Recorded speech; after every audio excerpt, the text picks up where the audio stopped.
Dopo le 9.500 firme contrarie al centro commerciale, dopo quelle della Commissione regionale che ha vincolato come inedificabili i terreni destinati all'ipermercato perché situati di fronte al Castello del Cataio, per arrivare allo stop definitivo alla costruzione dell'edificio mancano le firme del sindaco di Due Carrare Davide Moro, dei componenti della Giunta e del Consiglio Comunale.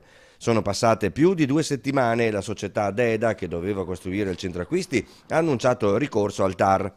Noi chiediamo al sindaco Moro di recepire con rapidità anche il vincolo della soprintendenza per mettere in sicurezza il territorio, anche perché, stante le dichiarazioni di Cetera che ha annunciato ricorso, è bene insomma che non lasciare la porta aperta a eventuali brutte sorprese, quindi è importantissimo agire adesso. Due Carrare deve farlo e presto, dice il comitato, per difendersi da possibili attacchi burocratici dei potentati economici e con l'aiuto dei comuni vicini.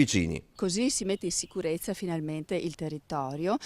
Abbiamo sentito Cetera annunciare ricorsi al TAR e per scongiurare sorprese dell'ultimo momento è bene che intanto il sindaco prosegua con rapidità il recepimento del vincolo. Carrare, Montegrotto Terme e Battaglia Terme. Un territorio dove, a detta dei costruttori, il centro commerciale avrebbe portato 1.000 posti di lavoro, più quelli dovuti alla costruzione dell'opera. Un'occasione persa, quindi? Ribadiamo, mantenuti 5.000 posti di lavoro. Se stiamo agli studi economici fatti dalla CGA di Mestre, che hanno dimostrato senza ombra di dubbio che per ogni posto costruito nella grande distribuzione se ne perdono da 4 a 6 nel territorio.